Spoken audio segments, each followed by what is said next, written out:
Richard Carpenter, the weaver of this new tapestry, explains its attraction for him as a writer. It's always seemed to me that every part of England, every wood, every tree, every stream is connected to some aspect of history or legend in this country. And that's always appealed to me very strongly, because we trail history behind us like a peacock trails its tail. We're connected to it.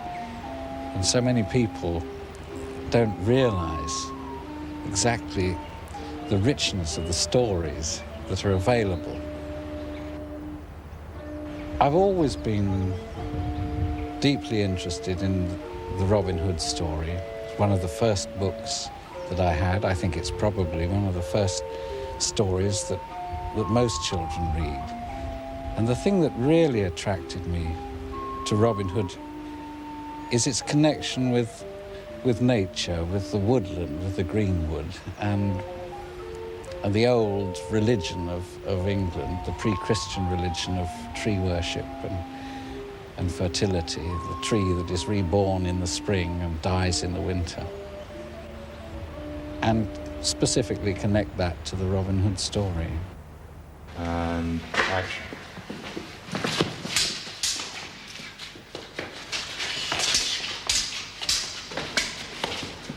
All right, put it there. Hold it. Very good. Yeah, what we ought to do, of course, is start back here on the shed, you know.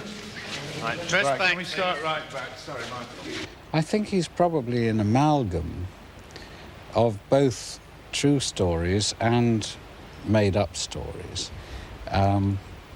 The idea of the rebel, the man on his own, has been throughout history and legend. And it always appeals to that little bit of the anarchist in every one of us. I think that's one of the attractions of it. I think he's possibly a total fiction. And I think in a way that's his strength, because it's a fiction that can be added to. There is a quote that I came across in J.C. Holt's book that suggests what became a harmless story for children in its origin served a bloodier purpose. Well, I've read Professor Holt's book, and I think it's an amazing book. I think because it's so thorough, it reads most entertainingly, and I think that certainly it's true that the origin of the Robin Hood stories and the original ballads are very cruel and bloody, and I think it was really the ordinary people, in a sense, getting back at their masters by creating a character that they would like to think existed, and existed in a much lesser form in reality, you know, the odd bandit here and the odd bandit there. But the whole story became romanticized as it grew, because that's what happens with legends. And the characters become bigger, more colourful as they build. How much research did you do into the original ballads, the Ploughman? Well, I read all the original ballads. They're a fair old bit of doggerel, really. I mean, some of them break off because they've only got, you know, fit the seventh and then it finishes. Some are complete. But even the so-called original ballads, we have to remember, aren't really the original story. I mean, because in Piers Plowman, which published, or not published, but written much earlier than the Merry Jest of Robin Hood, or whatever it's called, says, you know, stories of Robin Hood. I think it was an oral tradition originally, and then it got written down, and whoever wrote it down added his bit. And so it goes on. Everybody who has a go at it adds their penneth. And the penneth I wanted to add was an element of magic, because most legends and myths, as you know, have an element of magic in them. King Arthur with Merlin, and prophecy, and the mysterious element that magic possesses, the magical sword, the strange ladies that appear, the Holy Grail even. And I wanted to put some of this into Robin Hood, because it seemed to cry out for it, and particularly, as I say, with the element of nature worship and fertility right, the old religion of England. And that's how the character of Herne the Hunter came to be welded onto my version of Robin Hood. I hope successfully. How inhibiting is it when you first sit down at the typewriter, though, to, with great respect, tinker with a legend? It's terribly inhibiting to tinker with any legend, because you think of all the very famous people, like Sir Walter Scott, who was a master storyteller, and how dare you come along and have another go at it and introduce characters that nobody's ever heard of before, and alter stories, turn them on their head, make Will Scarlet almost a modern-day killer, in fact, when he's always been the rather gay Blade, so to speak. I approached it with great trepidation, but I felt that it was necessary, that I had to make it my story and my Robin Hood. Otherwise, all I'd be doing was rewriting somebody else's version. Unhappily, some unpremeditated elements will never find a place in folklore. Oh.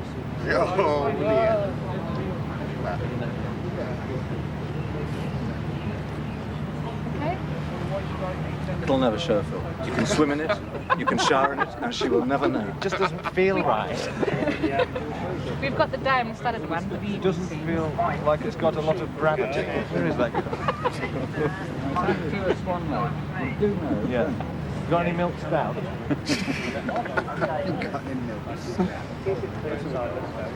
Shoot in now. Ready in there. You want to do a kiss? Left, right. Kiss left, right. You're on. Martin, bring it up. I like the Roman Shangle that he's got the hat on.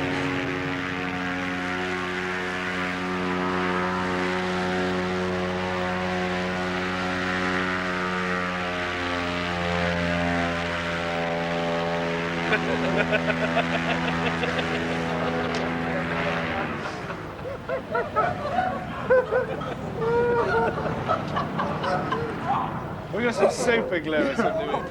You're a bit of crap. They could drive a nail through the side of his head. You know, like Frankenstein. That would be the answer.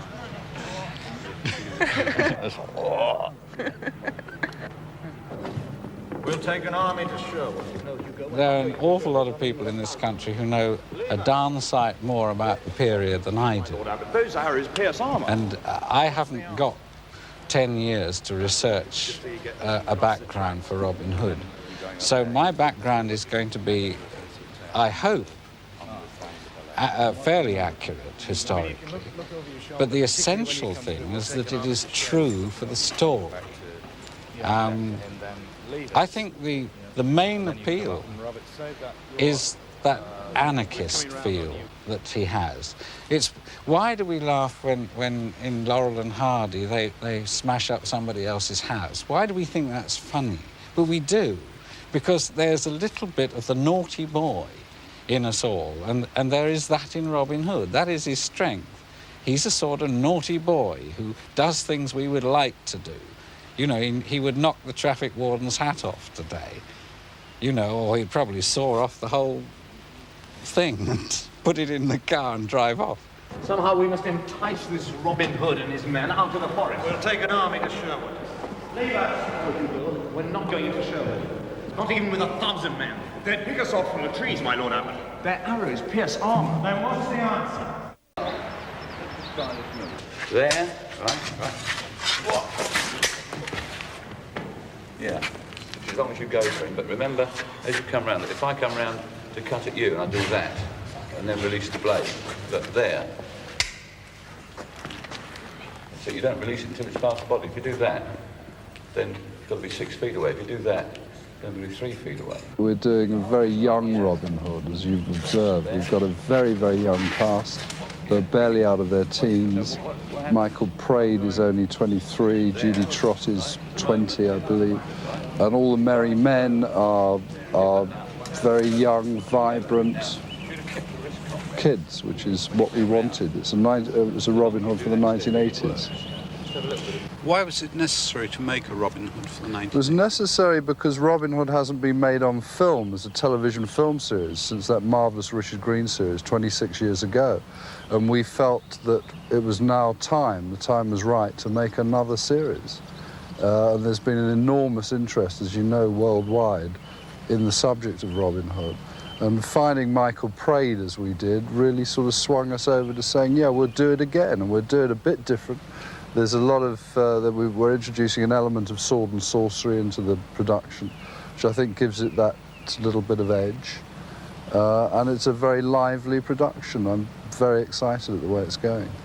Michael Praed, I first saw in Pirates of Penzance. He'd done, I think, a spit and a cough in a couple of televisions before that. And I was enormously impressed with his enormous energy, his looks, his approach. He's a very serious young man. He's a tremendously mature young actor.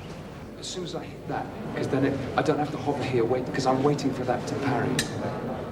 The problem is to try and keep him down. I mean, he's used to bouncing around on stage and leaping out of shot, and you've got to remind him that film puts him under the microscope a little bit more. So it's a question of containing and internalising all that energy, because he's got a tremendous range. Again, he's a very physical actor, which is good, and he's very good on dialogue. As you know, often you get people who are marvellous dialogue sequences but can't throw a punch or fire an arrow.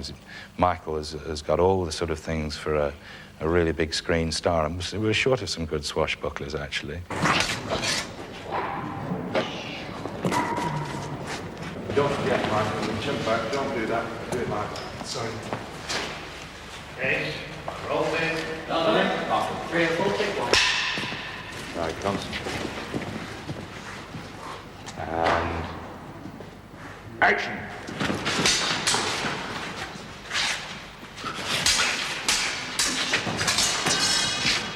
It's a question of this man is trying to kill me, I am trying to kill him. And therefore, all the action that occurs within that scene is viewed through that idea. And if someone comes screaming at you with a sword, then you get out of the way. I'd run, I would. But in the character, you have to defend yourself. And so you have to be terribly physical, because that's what you would be, and that's what they would be as well. They would have been enormously physical people, very shrewd fighters. There's no rules in fighting. I know this parry nonsense, which can be terribly cod. But you can't go over the top. You have to temper it, because you don't want to offend young people, for example, who might be watching. Or, I mean, I don't particularly like seeing people's guts over tables when I'm having my dinner, just to disinfect it. Judy Trott is a girl that I think is going to be a very big star. She's got, I think, a Renaissance beauty. She's not a modern young lady in a lot of ways, although she is modern. Her appearance, her approach, her composure is something that fits perfectly into the period. And what we're doing with the Maid Marian character, as you know, is that we're getting her involved in the forest. She's going to be living with Robin in the forest. They are lovers, although we never see anything of that description, but it is assumed that they are lovers. She joins in with the men, the merry men, and gets involved in their activities. And she's a very active Maid Marian. You savage. Is murder the only thing that can excite you? Oh, how many deaths, how many to satisfy your devil? You're terrified of him, aren't you, Simon? You're not his servant. You're his victim. Prepare her for the Lord Raziel.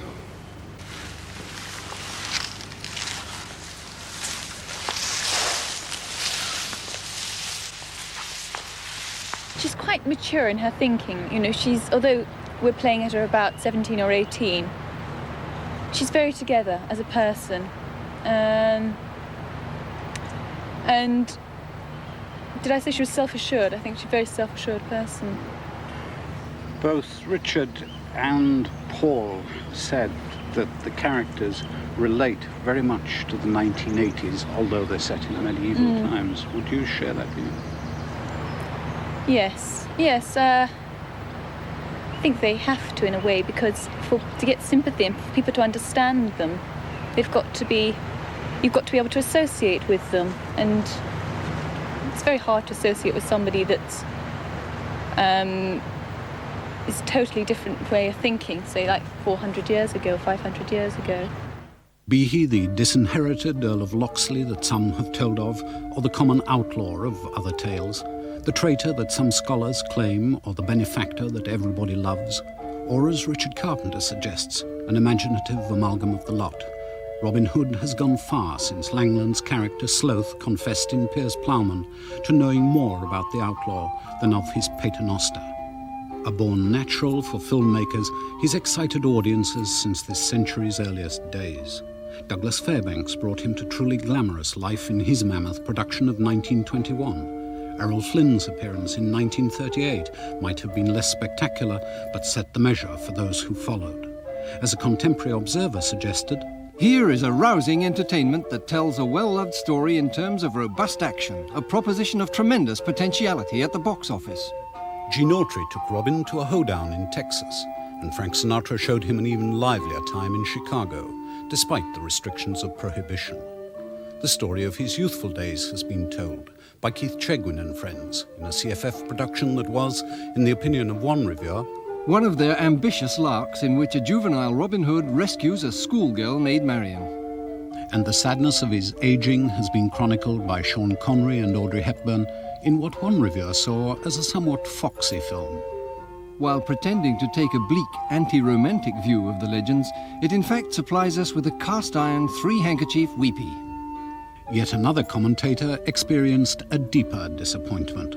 As for my schoolboy illusions about Hood the hero, the man who brought an early idealistic notion of egalitarian politics to Sherwood Forest, they seem here to have been absurdly immature, since it is Marian who matters. He's already enjoyed less demanding fame on television, but still audiences want more. People are going to compare, obviously, this Robin Hood to all the other Robin Hoods which have happened. And in that sense, it has to be totally different, I think. There's no point copying Errol Flynn or Richard Green or Douglas Fairbanks and all that lot. So you have to, I think one of the biggest differences is the age difference. We're all much younger than they were when they did the role.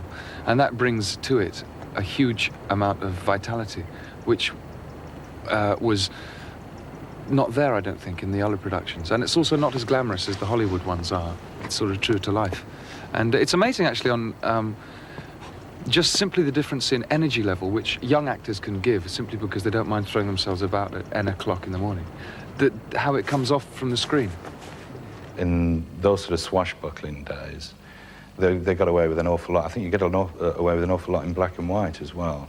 If you remember things like the great sea battles in Seahawk and so on, I mean, you couldn't do them today in colour. You couldn't afford the extras for a start, but I think that things have slicked up a lot today, and that's what we're trying to do on this programme, you know, is to in this picture, is to introduce sort of modern effects, modern stunt arranging and choreography and so on. But of course you can't have people going around kicking guys in places where it hurts. You've got to be very careful, actually, in a lot of the fight sequences that we do sort of, in a sense, stick to what will be accepted as period, without going over the top on blood and so on. You know, I mean, this is action rather than violence. You know, I mean, to me, it's always a film anyway. But we don't have any sort of lingering shots on people being knifed, or, I mean, goodness knows how many Normans various people have killed. But you never see any blood or anything. It's just good in that way, it's rather old-fashioned rather than modern. We've stuck to the sort of the old cowboys and Indians action, you know, with the Indians being shot off horses and so on. I think that's what the public want to see. I think they do. When we first started to think about Robin Hood, making Robin Hood again, there were 5 separate productions being lined up of Robin Hood, including a Mel Brooks feature film, which sadly had the late and marvellous comedian Marty Feldman playing Will Scarlet. But since we've continued, we've lasted the field, we are making the Robin Hood, as far as we're concerned, for the 80s. It is inhibiting in a lot of ways. A lot of people say not again, but I think when people see Michael Praed and Judy Trott and wonderful cast we've got, they will enjoy it enormously. Is your aim true? Fire will consume you!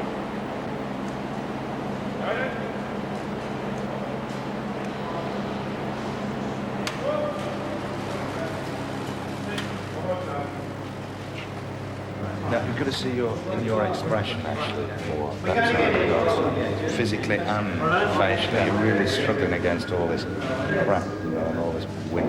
You know, you're trying to force the string back and you can't. You know, suddenly, for some unknown reason, you've lost all your strength and power.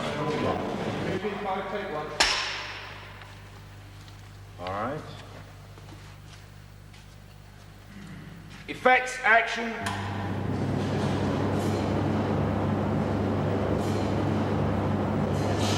Action! Break your bow! Throw away your arrows! They have no power over the servant of the Lord Raziel. Why hesitate? Where's your strength? Han chose well. Is your aim true? Fire will consume you! Get it there, please.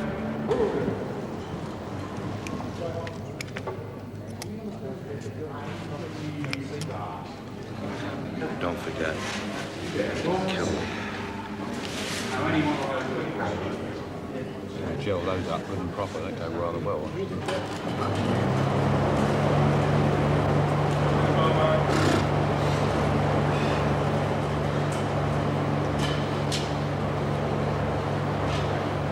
Is your aim true?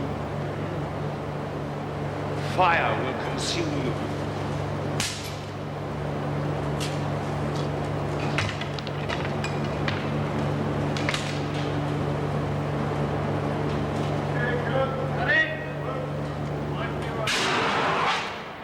My own role is of a present-day balladeer. And if there'd been no written stories of Robin Hood, it would be rather like that party game where you all sit in a circle and somebody whispers a sentence into somebody's ear and they whisper what they thought they heard to the next person, and so on it goes round and comes out the other end and it's a completely different sentence. I'm not suggesting that an exact parallel, but that because each person who told that story must have added bits, I'm adding my bit. And I see myself very much as a popular balladeer of today, if you like, with a much bigger audience than they had. They had to walk all over the country telling their story. I've only got to tell it once. Be it the story of a man or simply a romantic myth, the retelling of Robin Hood's adventures sets it still deeper into the source from which it sprang.